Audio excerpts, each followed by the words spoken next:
Hello friends, यह dictation Dainik Jagran का संपादकीय डिक्टेशन है। आज का हेडिंग है क्षेत्रवाद की अति स्पीड 80 वर्ड पर मिनट रहेगी। तो चलिए स्टार्ट करते हैं।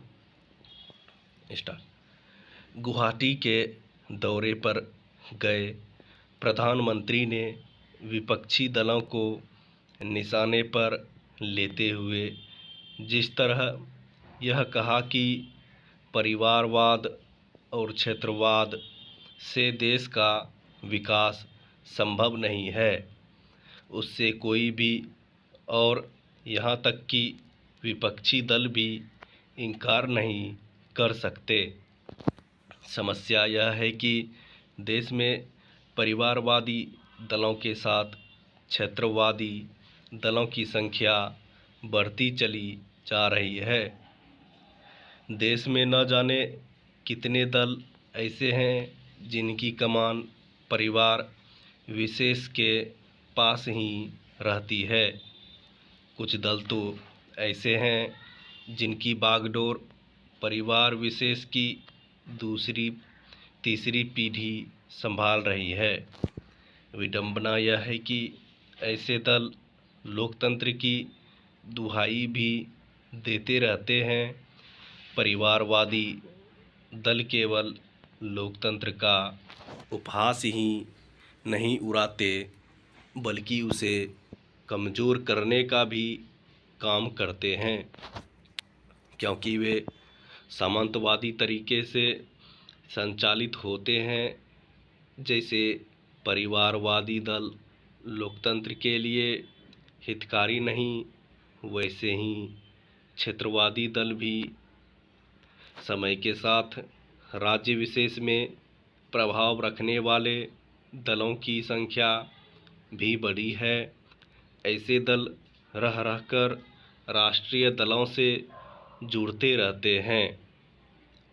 कुछ क्षेत्रीय दल ऐसे हैं जो किसी राष्ट्रीय गठबंधन का हिस्सा बनने के बजाय तीसरा या चौथा मोर्चा बनाने की पहल करते रहते हैं। जब जब आम चुनाव करीब आते हैं, क्षेत्रीय दलों की सक्रियता बढ़ जाती है, लेकिन प्रायः वे नाकाम ही होते हैं, क्योंकि एक तो उनके पास राष्ट्रीय दृष्टिकोण नहीं होता और दूसरे वे बातें तो संघीय ढांचे को मजबूत करने की करते हैं, लेकिन उनका कार्य और व्यवहार इसके ठीक उलट है। इसी कारण वे राष्ट्रीय स्तर पर अपनी छाप नहीं छोड़ पाते।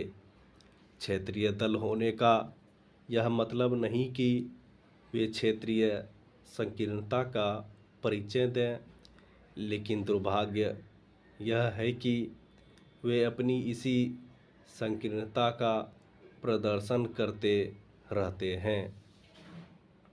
ऐसे दल कभी भाषा के सवाल को उठाकर क्षेत्रवाद को हवा देते हैं, तो कभी स्थानीय संस्कृति को। इससे भी खराब बात यह है कि वे विभिन्न विषयों पर केंद्र सरकार से असहयोग करते हैं। कभी कभी तो क्षेत्रवाद पर इस हद तक जोर दिया जाता है कि वह अलगाववाद का रूप लेता दिखता है। यह किसी से छिपा नहीं कि बंगाल में सत्तारूढ़ तृणमूल कांग्रेस किस तरह केंद्र सरकार की योजनाओं को या तो लागू करने से मना करती है या फिर उन्हें मनमाने तरीके से लागू करती है। इसकी अनदेखी नहीं की जा सकती कि कुछ क्षेत्रीय दलों ने किस तरह एक देश एक राशन कार्ड योजना में शामिल होने से इनकार किया। इसी तरह यह भी एक तथ्य है कि तमिलनाडु सरकार किस प्रकार राष्ट्रीय मेडिकल परीक्षा यानी नीट को अस्वीकार्य करने के लिए हर संभव जतन करती रही। यह भी याद रखें कि बंगाल सरकार बांग्लादेश के संबंध में सुधार में बाधक बनती रही है और तमिलनाडु सरकार श्रीलंका मामले में केंद्र सरकार से अलग लाइन पर चलती रही है। स्टॉप। अगर डिक्टेशन अच्छा लगा तो please like share and subscribe करें।